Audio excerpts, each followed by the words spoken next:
कहते हैं। तो पूर्ण शेष या अंतिम शेष, अंतिम शेष बराबर। देखिए इसका फॉर्मूला होता है, क्या होता है, एकदम याद रखना है यार, याद रहेगा तो बनेगा, नहीं था बनने वाला। उसका फॉर्मूला होता है कि प्रथम शेष प्लस दूसरा शेष गुणे प्रथम भाजक प्लस तीसरा शेष, ये तीसरा शेष है ना, तीसरा शेष गुणे, जब तीसरा शेष आएगा तो पहला और दूसरा भाजक हो जाता है, पहला भाजक गुणा में रहेगा गुणे दूसरा भाजक। तो आज का क्लास जो है नंबर सिस्टम का भाग 8 है, और आज के अंतर्गत हम लोग पढ़ेंगे भाग की गुणनखंड विधि पर आधारित प्रश्न। आज का क्लास आपके लिए बहुत टेढ़ी खीर हो जाएगी, क्योंकि इस टॉपिक पे डिपेंडेंट जो सवाल पूछे गए हैं लगभग ग्रेजुएट लेवल के एग्जाम में पूछे गए हैं। ठीक है, तो शुरू में आपको थोड़ा टफ लग सकता है, लेकिन जैसे 2-3 सवाल हम लोग सॉल्व करेंगे आप समझ जाएंगे कि इस टॉपिक से जो सवाल आने वाले हैं उसको कैसे सॉल्व किया जाएगा। आज हम लोग इसको आसान बनाने का काम करेंगे। तो भाग की गुणनखंड विधि पर आधारित प्रश्न की बात करें, सिंपली जो है एक भाग हम लोग लेते हैं। मान लीजिए एक भाज्य है 47-27 और भाजक है 42। भाज्य क्या है 47-27 और भाजक है 42। ठीक है, भाग देकर इस भाजक से शेषफल ज्ञात कीजिए। तो भाग विधि से 47-27, इधर ध्यान दीजिए, 42 से कम 5 और 2 होगा ना, 7 में से 2 गया 5, फिर 42 से कम 42, कितना हो गया 107 हो गया। और कितना से 2 से 42 दूनी 84, 3 और 10 में से 8 गया 2, शेष कितना बचा 23। शेष कितना बचा 23। यह जो शेष है इसी शेष को पूर्ण शेष कहेंगे या अंतिम शेष कहेंगे या वास्तविक शेष कहेंगे। ये तो भाग विधि से शेष निकालने का तरीका है, लेकिन इसी शेष को गुणनखंड विधि से कैसे निकाला जाएगा, क्योंकि सवाल जो है गुणनखंड से रिलेटेड पूछता है। तो एक बार उसको समझिए आप लोग। अब मान लीजिए भाजक आपके पास 42 है और भाज्य आपके पास 47-27 है, तो गुणनखंड विधि से कैसे शेष निकालेंगे। गुणनखंड विधि से पहले इसको हम लोग भाग देते हैं। तो 42 का भाज्य गुणनखंड निकालिए तो कितना होगा, कितना होगा 42 का भाज्य गुणनखंड आप निकालेंगे, यहाँ निकाल देते हैं, कितना होगा बताइए। 2 से 21 दूनी 42, 3 सत्ते 21, यानी होगा इसका भाज्य गुणनखंड निकालिएगा तो 2 गुणे 3 गुणे। तो गुणनखंड विधि से जब भाग हम करेंगे तो देखिए क्या करेंगे। पहले जो ये प्रथम जो भाजक है, जो फैक्टर हम निकाल रहे हैं गुणनखंड, तो प्रथम जो गुणनखंड है इसी को भाजक मान लीजिए। इस 2 से भाग दीजिए 47-27 में, कहाँ लगेगा, नहीं लगेगा तो शेषफल आएगा ना। ठीक है, तो 2 से 47-27 में भाग दीजिए, यहाँ दे रहे हैं, हो जाएगा कितना होगा 2 से 2 दूनी 4, फिर 2 3 6, 7 आएगा तो 6 ना, तो 1 2 6 दूनी 12, फिर 7 नोट होगा 3 दूनी 6, 1 शेष आएगा यानी 23 63, और यहाँ शेषफल क्या आएगा वो 1 आएगा। यह भागफल है, यह क्या है भागफल है, ध्यान रखिएगा, प्रथम भागफल है। यानी हम जब 2 से जो प्रथम गुणनखंड है 42 का इससे भाग दिए हैं, तो जो भागफल आए उसको प्रथम भागफल मान लीजिए, और जो शेषफल आया उसको प्रथम शेष मान लीजिए। प्रथम गुणनखंड से भाज्य में भाग दिए हैं, तो जो भागफल आया है वो प्रथम भागफल है, और जो शेषफल आया है वो प्रथम शेषफल। क्लियर हुआ क्या। अब जो है यह जो भागफल आया है इसमें क्या करेंगे हम लोग, कि जो दूसरा गुणनखंड है 3 उससे भाग देंगे। किससे भाग देंगे? 3 से भाग देंगे। तो 3 से भाग दीजिए आप लोग। 23 63 बोलिए तो 7 तरीका डायरेक्ट दे रहे हैं। अब भाग इस तरह देके चेक कर लीजिएगा। 7 तरीका 21, 2 और 6 आएगा ना, 8 तरीका 24। ठीक है, फिर 2 3 7 तरीका 21। शेषफल कितना आया? क्या बात समझ में आई? तो करें यहाँ फिर देखिए 3 से मैंने 23 63 में भाग दिया तो 7 तरीका 21, 2 6 8 तरीका 24, 2 3 नोट कर दिए, 7 तरीका 21। शेषफल कितना आया? यानी दूसरे गुणनखंड से मैंने जब भागफल में भाग दिया तो उस समय दूसरा जो भागफल प्राप्त, प्रथम भागफल में भाग दिया है तो दूसरा भागफल 787 है और दूसरा शेषफल कितना है? 2। ठीक है, 2। अब अंतिम जो इसका गुणनखंड है 7 है ना, तीसरे गुणनखंड से इसको भाग दीजिए। तो देखिए 7 एकम 7, फिर 8 में 7 एकम 7, 1 और 7 बच गया, 7 दूनी 14। शेषफल कितना आएगा? तो ये गुणनखंड विधि से हमने भाग दिया। अब यहाँ कहिएगा सर शेष निकालने का क्या तरीका, कैसे शेष निकालेंगे? तो पूर्ण शेष उसको कहते हैं या वास्तविक शेष कहते हैं या अंतिम शेष कहते हैं। तो पूर्ण शेष या अंतिम शेष, अंतिम शेष बराबर देखिए इसका फॉर्मूला होता है। क्या होता है? एकदम याद रखना है आपको, याद रहेगा तो बनेगा, अन्यथा बनने वाला। उसका फॉर्मूला होता है कि प्रथम शेष प्लस दूसरा शेष, दूसरा शेष गुणे प्रथम भाजक, प्रथम भाजक प्लस तीसरा शेष, ये तीसरा शेष है ना, तीसरा शेष गुणे, जब तीसरा शेष आएगा तो पहला और दूसरा भाजक हो जाएगा। पहला भाजक गुणा में रहेगा, गुणे दूसरा भाजक। फॉर्मूला समझ लीजिए आप लोग, आप लिख सकते हैं अब अपने मन से। उसके बाद से जो प्रक्रिया होगी डिटेल्स हो जाएगी। क्या है? पूर्ण शेष निकालना है या अंतिम शेष। जैसे हम लोग इसमें भाग विधि से भाग दिए तो शेषफल 23 आ गया।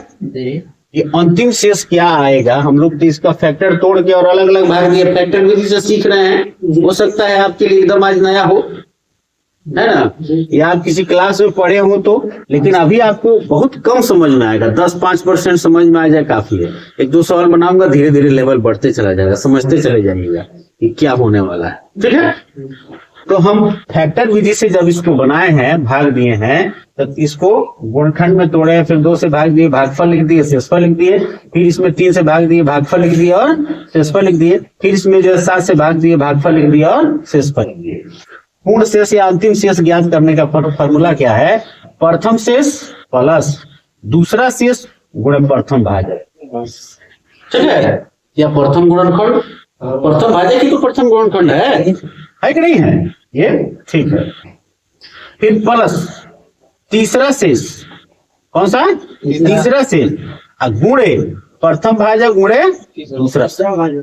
ठीक है, और आगे रहता चौथा शेष भी रहता, तो फिर प्लस चौथा शेष गुणे, हाँ, पहला भाजक, दूसरा भाजक, तीसरा भाजक। ठीक है, 4 से भाग देते हैं, उस तरफ बढ़ते जाएगा प्रक्रिया। अब यहाँ रख के देखिए हम लोग मिलाते हैं। तो प्रथम शेष तो 1 आया है जी, दूसरा शेष है 2, अब प्रथम भाजक है बाबू 2। ठीक है, प्लस तीसरा शेष है 3, पहला भाजक 2 है या दूसरा भाजक 3, 2 गुणे 3, सब गुणा हुई है। देखिए तो 1 2 दूनी 4, 3 दूनी 6 त्रिका 18, 18 4 22 से कितना आ गया? 23। क्या यहाँ जो शेषफल मिला है दोनों बराबर हो गया कि नहीं? हो गया। तो हमको ये याद रखना है, इस पे डिपेंडेंट सवाल आज हम लोग पढ़ने वाले हैं। क्लियर रहेगा तभी हम सवाल जो पूछे गए हैं विभिन्न ग्रेजुएट लेवल्स एग्जाम में उसको हम सॉल्व कर पाएंगे, अन्यथा नहीं होने वाला। यहाँ तक बात समझ में आई क्या? चलिए इसको क्लियर करते हैं, नोट पे। चलिए आइए जो है क्वेश्चन देखते हैं। पहला क्वेश्चन देखिए क्या था, कह रहा है कि 34,35,678 में क्रमशः 5, 3, 7 से भाग दिया जाए तो पूर्ण शेष कितना होगा?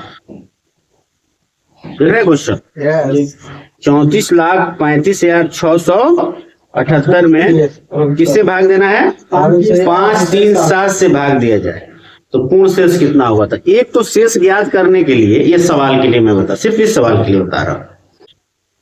5 गुणे 3 गुणे 7 तो 5 दिया 15 सते 105, तो 105 से भाग दीजिए उसमें, और जो शेष आएगा वो पूर्ण शेष हो जाएगा, है ना। ये थोड़ी लंबी प्रक्रिया हो गई। ये सवाल जो इस विकल्प से बन सकता है, और नहीं तो कैसे गुणनखंड विधि से बनेगा इसको हम लोग चेक करते हैं, ठीक है। तो क्या किया जाएगा, किससे, कौन है जी? 34, 35, 6, 78 है ना। पहला कीजिए 34, 35, 6, 78 किससे किससे भाग करना है? 5, 3 और 7 से। तो 5 से भाग दीजिए, प्रथम भाजक 5 है ना, बताइए तो कितना होगा? 6 5 30, 4 और 3 बच गया 8 बचे 40, फिर 3 और 5 बच गया 7 बचे 35, 6 बच गया 5 एकम 5, 1 और 7 बच गया 5 3 15, 2 और 8 बच गया बचा 25, शेषफल कितना बचे? क्लियर हो गया। दूसरा क्या है, 3 से न करना है तो 3 से कीजिए, 3 दूनी 6, 8 है ना, 3 दूनी 6, 2 और 7 9 तरीका 27। अब 1 आ गया, 1 में भाग लगेगा नहीं, तो फिर 13 लेना पड़ेगा, 3 लेना पड़ेगा, 1 0 बैठाना होगा, 4 3 12, 1 और 5 आया कट जाए, 3 बचे 15, शेषफल कितना आ गया? 0 कट गया ना। चलिए अगला बताइए, 7 7 है ना, 7 से भाग दिया जाए तो 7 से भाग, 7 तरीका 22, तो 7 तरीका 21, और फिर 1 और 9, 1 और 9 तो 7 दूना 14, 5 और 0 7 सत्ते 49, 1 और 4 7 दूना 14, फिर नोट करेंगे 5 तो नीचे बच जाएगा, यानी 5 हो जाएगा शेष, होगा ना। तो ये शेष भी निकल गए और यहाँ पे भाजक भी है, तो इसीलिए पूर्ण शेष का रहने ज्ञात करने के लिए पूर्ण शेष बराबर फॉर्मूला है प्रथम शेष प्लस दूसरा शेष गुणे प्रथम भाजक, याद आया, प्लस तीसरा शेष गुणे प्रथम भाजक गुणे दूसरा भाजक, प्रथम भाजक दूसरा भाजक, गुणा कीजिए 3 प्लस 0 से 5 में गुणा होगा 0, बचा 25 दिया 75 और 3 कितना होगा? पूर्ण शेष आपका कितना होगा? 78। तो देखकर इस तरह से हम लोग गुणनखंड विधि से पूर्ण शेष निकाले, ठीक है। एक और सवाल देखिए, क्वेश्चन नंबर 2 पढ़िए, क्वेश्चन नंबर 2 पढ़िए, क्या कह रहा है? किसी संख्या में 5 7 11 से भाग देने पर शेष क्रमशः 3 1 10 प्राप्त होते हैं। किससे किससे भाग दे रहे हैं? भाजक क्या क्या है लिख दीजिए, 5 है, 7 है और 11 है। शेष क्या मिल रहे हैं? 3 1 10 प्राप्त हो रहे हैं। यदि उस संख्या में 5 7 11 यानी 5 गुणे 7 गुणे 11 बोले तो 385 से भाग दें तो वास्तविक शेष कितना प्राप्त होगा? इसी संख्या में यानी इस तीनों के गुणनफल से भाग दें, 5 गुणे 7 गुणे 11 से भाग दें तो शेष कितना? तो वही बात ना हुआ, इसको गुणा कीजिएगा तो 385 अभी हम आपको क्या समझाए हैं बाबू, क्या समझाए हैं? अभी हम बोले हैं कि जो पहला नंबर सवाल है, कह रहा है कि यह जो है हम लोग पास संख्या है और इस संख्या में हम 5, 3 और 7 से भाग दे रहे हैं, तो बताओ वास्तविक शेष क्या आएगा या पूर्ण शेष क्या आएगा। इसके लिए हम लोगों ने इसको गुणनखंड विधि से बना दिया। हम बोले थे कि बाबू इसको दूसरे तरीके से भी तुम बना लेना। कौन सा? इस तीनों को गुणा कर लो और जो आएगा उससे भाग दे दो तो आएगा, जो शेष आएगा वही होगा। तो यही बतिया कह रहा है कि ये जो भाजक है 5, 7, 11 है, अलग अलग है और शेष इतना मिल रहा है, तो पूर्ण शेष बताओ कितना होगा। ठीक है, तो वही बात होगा, इससे भाग दीजिए चाहे इससे अलग अलग भाग दीजिए, पूर्ण शेष तो सेम होगा ना। डायरेक्ट भाग दे देंगे बल से नहीं तो आपके पास तो यहाँ भाजी पता ही नहीं है तो आप भाग नहीं दे सकते हैं। डायरेक्ट फॉर्मूला लगा देंगे ना भाग, हाँ, पूर्ण शेष का फार्मूला लगा देंगे। तो इसीलिए पूर्ण शेष बराबर क्या होगा, क्या बोले हम फार्मूला? प्रथम शेष प्लस दूसरा शेष गुणे प्रथम भाजक, याद आया? प्लस तीसरा शेष गुणे प्रथम, हाँ, प्रथम भाजक गुणे दूसरा भाजक। तो 3, 5 एकम 5, 7 5 35, आके 350 जोड़ दो, कितना होगा? 358। यानी यह जो आया है यही शेषफल इससे भी भाग देने पर प्राप्त होगा, 358 ही आएगा। समझ गए? एक और सवाल देखिए, 3 नंबर। किसमें भाग दिया? क्या 385 में भाग किसने दिया? वो भाजी की बातें नहीं कर रहा है, सवाल को आप समझे नहीं। तो सवाल सवाल मेरे पढ़ने से पहले आप लोग कम से कम 3 बार पढ़िए। क्या कर रहा है? किसी संख्या में, फिर से मैं पढ़ रहा हूँ 2 नंबर क्वेश्चन को, किसी संख्या में 5, 7, 11 से भाग देने पर शेष आ रहा है 3, 1, 10। ठीक है, तो कह रहा है बताओ उसी संख्या में इस तीनों के गुणनफल से भाग दे दें तो कितना शेष आएगा। तो जो यहाँ शेष आएगा उतना ही शेष आएगा इसके गुणनफल से भाग देने पर। तो हमको भाजी खोजना ही नहीं है कि भाजी कितना है ना, भाजी खोजना ही नहीं। पहला नंबर क्वेश्चन में ही आपको समझाया है कि हमको यहाँ पे पूर्ण शेष ज्ञात करना है इसका और इससे भाग देना है। तो या तो तीनों को गुणा करके भाग दे दो, भाग की लंबी प्रक्रिया, 105 से भाग दे दो, जो शेष आएगा वही पूर्ण है। नहीं तो गुणनखंड विधि से ज्ञात करने का जो तरीका हम शुरू में बताए हैं उसका इस्तेमाल करो। क्या तरीका बताया है? पहला शेष प्लस दूसरा शेष गुणे पहला भाजक प्लस तीसरा शेष गुणे पहला भाजक गुणे दूसरा भाजक, बोले है ना, तो इसका इस्तेमाल कीजिए। तो यहाँ भी वही बात कह रहा है कि भाई हाँ, भाजक अलग अलग है, शेष अलग अलग मिल रहा है, तो पूर्ण शेष जो आएगा वही इस तीनों के गुणनफल से भी भाग देने पाएगा। हमको भाजी खोजना ही नहीं है यहाँ पे, भाजी क्या है क्या नहीं। क्वेश्चन नंबर 3 पढ़िए। एक संख्या को 7, 8 से भाग देने पर शेष क्रमशः 5, 4 प्राप्त होते हैं। भाजक मैं लिख देता हूँ, भाजक 7, 8, शेष कितना प्राप्त हो रहा है? 5, 4 शेष प्राप्त हो रहा है।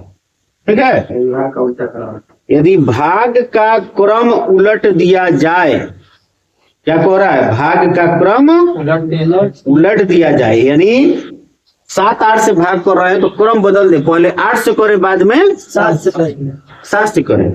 तो भाग का क्रम यदि उलट दिया जाए तो प्राप्त होने वाले शेषों का मान ज्ञात कीजिए कि जो शेष प्राप्त होंगे वो कौन कौन से प्राप्त होंगे। तो कुछ नहीं करना है, पहले तो पूर्ण शेष ज्ञात कर लो। क्या ज्ञात करोगे? पूर्ण शेष ज्ञात करोगे। पूर्ण शेष इसके मदद से ज्ञात कीजिए। तो प्रथम शेष प्लस दूसरा शेष गुणे प्रथम हो गया ना। तीसरा शेष है नहीं कि दूसरा आगे बढ़े, तो 5 और 7 चौका 28, 28 5 33। अब ये जो पूर्ण शेष आया है ना बाबू, इसमें पूर्ण शेष में क्या करना, पहले 8 से भागा, उसके बाद 7 से, उसके बाद 7 से उलट के भाग दो।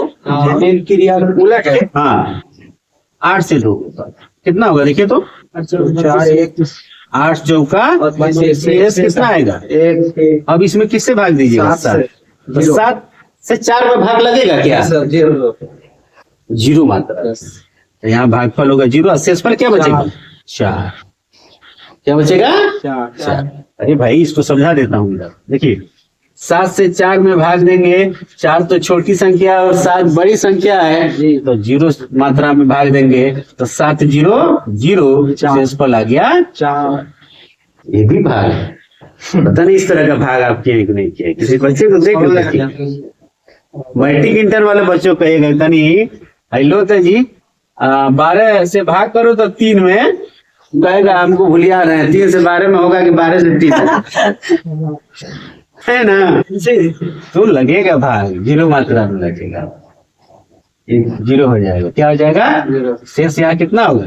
हो सकते हैं शेषफल कितना? 12 से 3 में भाग देंगे, बताओ शेषफल कितना है ना? तो बताओ भागफल कितना है? तो काटेंगे तो दशमलव लगाना पड़ेगा, तो फिर एक और उठा के इस पर हाँ तब उसके बाद दशमलव से काम कीजिए आप, यहाँ दशमलव बैठाइए, 0 कीजिए तब भाग लीजिए, ठीक है? तो यहाँ पे 7 से 4 में भाग नहीं लगेगा? लगेगा 0 मात्रा है ना, और शेषफल यहाँ 4 होगा। तो सवाल क्या पूछ रहा था आपसे? पूछ रहा था प्राप्त होने वाले शेषों का मान ज्ञात कीजिए। तो कौन कौन से शेष प्राप्त हुए? तो प्रथम शेष, हाँ अभिष्ट शेष बराबर 1,4। 1 और 4 है ना, ये जो शेष प्राप्त हुए हैं वह है 1 और 4। कोई दिक्कत नहीं, तो अभिष्ट शेष यहाँ भी। तो इस तरह से शेषों का मान ज्ञात करना। तो सवाल पूछ देगा कौन कौन से शेष प्राप्त होंगे और उसमें ऑप्शन दिया रहेगा, या कौन शेष नहीं होगा, इस तरह से दिया रहेगा। क्लियर है? चलिए इसको नोट कीजिए।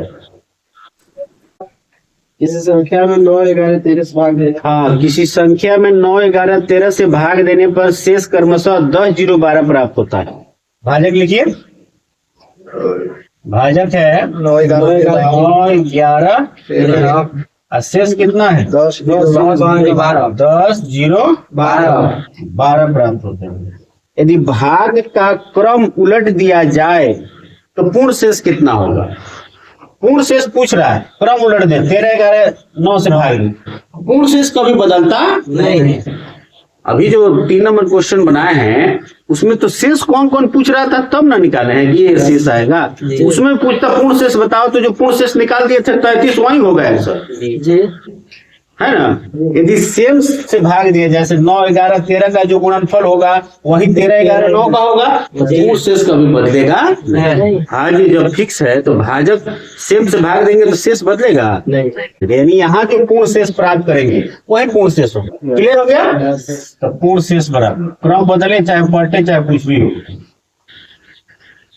तब क्या होता है? प्रथम शेष प्लस दूसरा शेष गुणे प्रथम भाजक, हेलो प्लस तीसरा शेष गुणे पहला भाजक गुणे दूसरा भाजक। बोलो 10, 0 से करेंगे तो 0, ये कितना होगा? 1188, 1188 और खास कैलकुलेशन कैसा है? 1198। ये हो गया आपका क्या? यही पूर्ण शेष आएगा, क्रम कितना बदलते रहेंगे। ठीक है? क्वेश्चन नंबर 5 देखिए, किसी संख्या में 8, 9, 10 से भाग देने पर शेष क्रमशः 3, 4, 5 प्राप्त होता है। भाजक बोलो। 8, 9, 10 शेष बोलो। 3, 4, 5। ठीक है, यदि उस संख्या में 3, 5, 6, 8 से भाग दिया जाए, किसे? 3, 5, 6, तो शेष कितना कितना आएगा? तो यहाँ तो शेष पूर्ण शेष नहीं पूछ रहा है, कितना कितना आएगा, फिर उसके लिए हमको निकालना। तो पहले ये पूर्ण शेष तो निकाल लें। पूर्ण शेष बराबर बोलिए क्या होगा? पहला शेष प्लस दूसरा शेष, प्रथम शेष 3 हो गया ना, दूसरा गुणे पहला भाजक, क्या जी? तीसरा गुणे पहला भाजक गुणे दूसरा भाजक। बोलो कितना हो रहा है गुणा करने पर? 3, 8 चौका 23। इसको बताओ। 40, 8, 45, 9 चौका 36, 360 कितना हो गया जी? 35, 395। हो गया ना। यस तो शेष कितना कितना प्राप्त होगा, इसके लिए 3, 5, 6, 8 से भाग दिया जाए।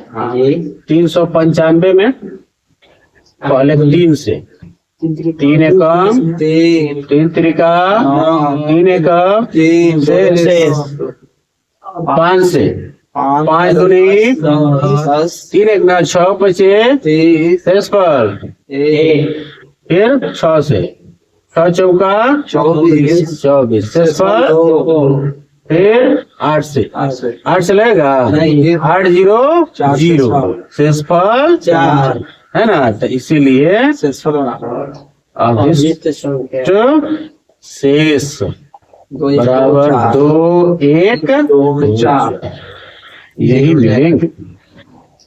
उसी में ऑप्शन दे देगा कि निम्न में से कौन सा शेष नहीं होगा, उसमें से एक गायब हो जाएगा।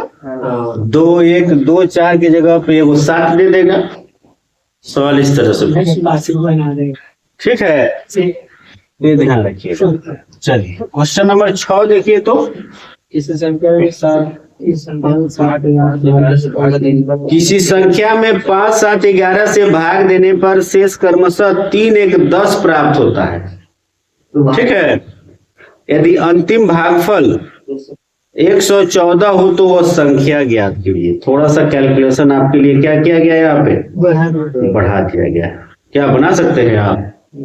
पहले तो शेष तो निकाल लें हम हैं? भाजक बोलो क्या क्या है बाबू? 5 7 11 5 7 11 भाजक है 5 7 11 और शेष बोलो तो 3 1 10 शेष है 3 1 और 20 दिया है क्या? अंतिम भागफल 114 इधर लिख देता हूँ साइड में, काम देगा। अंतिम भागफल 114। तो पहले तो हम लोग पूर्ण शेष निकाल लें, इसीलिए पूर्ण शेष बराबर 3 + 1 गुणा हाँ प्रथम शेष प्लस दूसरा शेष गुणे प्रथम भाजक प्लस तीसरा शेष गुणे पहला भाजक गुणे दूसरा भाजक। कितना होगा? 3 + 5 एकम 5 और 7 5 35 यहाँ का 350 358 ये शेष हो गया ना। हमसे सवाल क्या पूछ रहा है? कह रहा है कि वह संख्या क्या है यदि अंतिम भागफल दिया हुआ है तो क्या फॉर्मूला होता है? हाँ भाज्य बराबर क्या फॉर्मूला होता है? कह दे रहे जी भागफल प्लस शेष। हाँ भाज्य बराबर भाजक गुणे भागफल प्लस होता है ना। तो भाजक कितना है? ये तीनों तो भाजक है, 5 गुणे 7 गुणे 11 है ना। उसको गुणा करोगे तो जो एक्चुअल भाजक है निकल जाएगा जी। तो यानी भाजक हो जाएगा 5 गुणे 7 गुणे 11 385 गुणे भागफल कितना है? वास्तविक भागफल कितना का है? अंतिम भागफल 114 प्लस शेष कितना आया है? 358। अभी सबको आप गुणा कीजिएगा, इसको जोड़िएगा, जो आएगा वही आपका क्या होगा? अब कहिएगा सर कि हम इतना गुणा करते रह जाएंगे। तो इकाई अंक का तरीका आपको बता ही दिए हैं।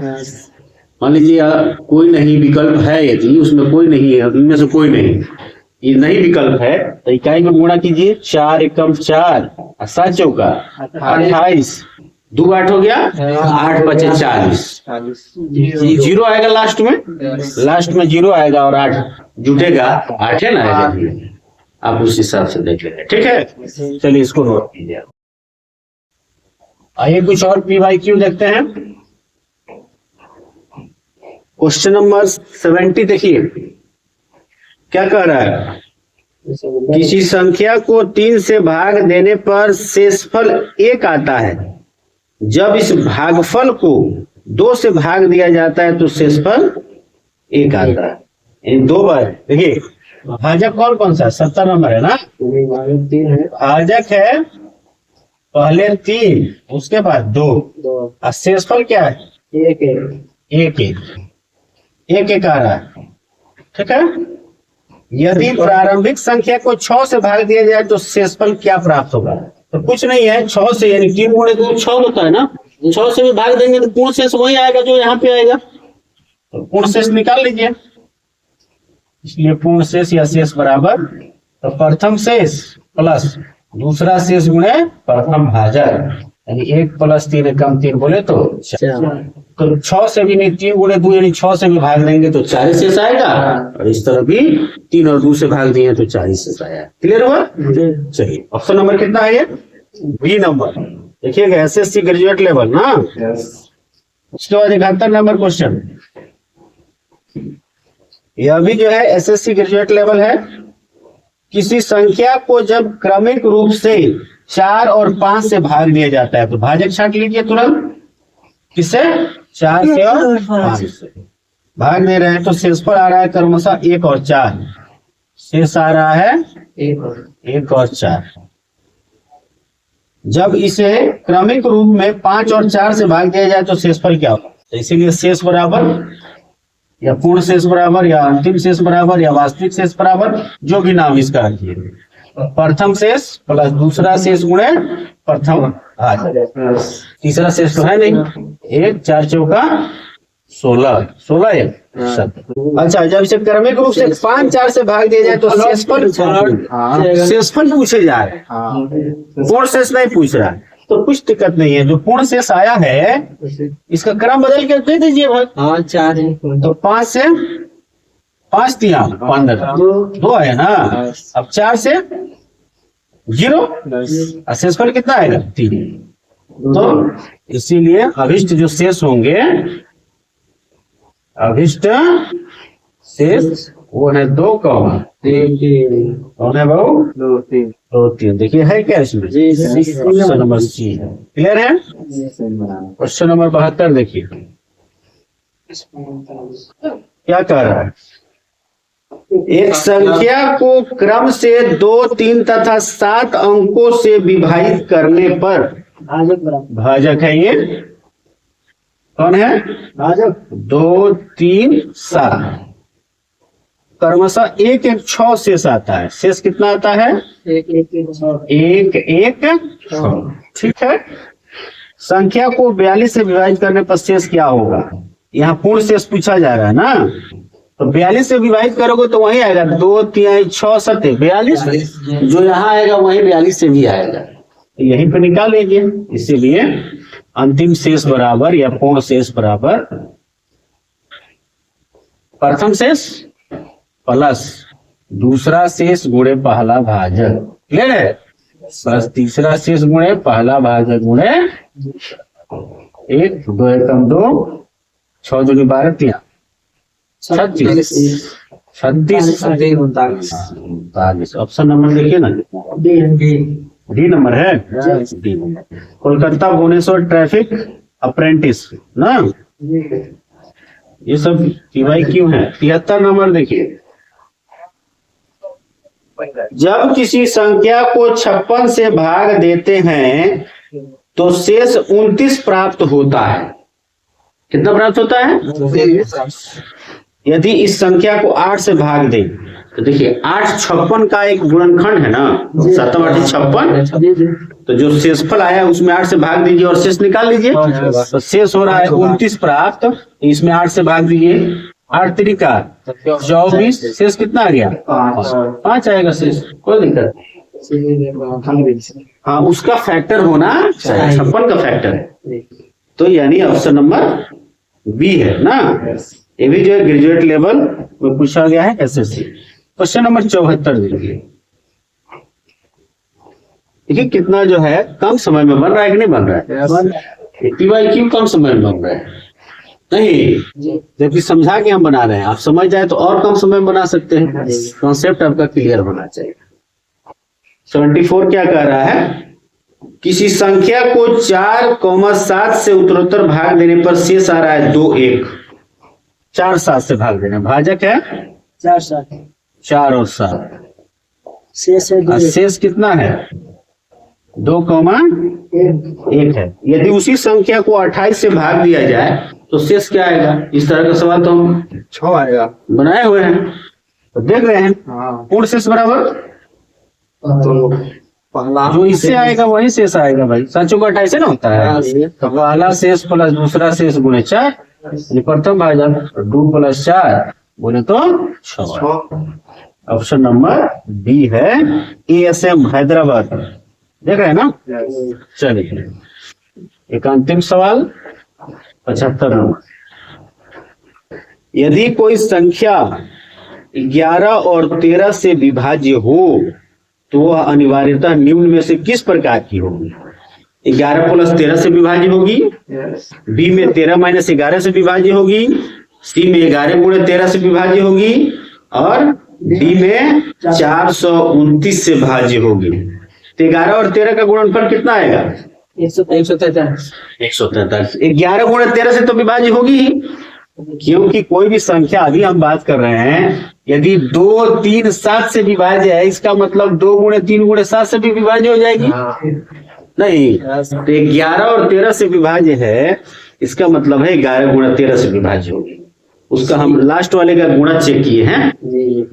नहीं, तो 11 और 13 का 143 होता है ना। तो कहीं डी में दे दे 143। एक तो सी में दिया 11 × 13 और डी में दिया 143। ऑप्शन में क्या रहा है? निम्न में से कोई नहीं, निम्न में से एक से अधिक।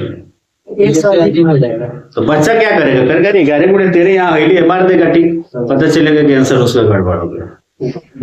लास्ट ऑप्शन यदि कोई नहीं और एक से अधिक बहुत ज्यादा बच्चों को कंफ्यूज करता है, इसीलिए उसको भी चेक कर लीजिएगा, आंख मन के छोड़ मत दीजिएगा कि मिलिए गया आंसर। ठीक है, यदि 4 ही है, कोई नहीं है, एक से अधिक नहीं है तो कोई बात नहीं है। क्या 11 × 13 से भी वो विभाज्य होगा। SSC ग्रेजुएट लेवल में भी पूछा गया है। ठीक है, तो आज के इस क्लास में इतना ही। Okay, thank you.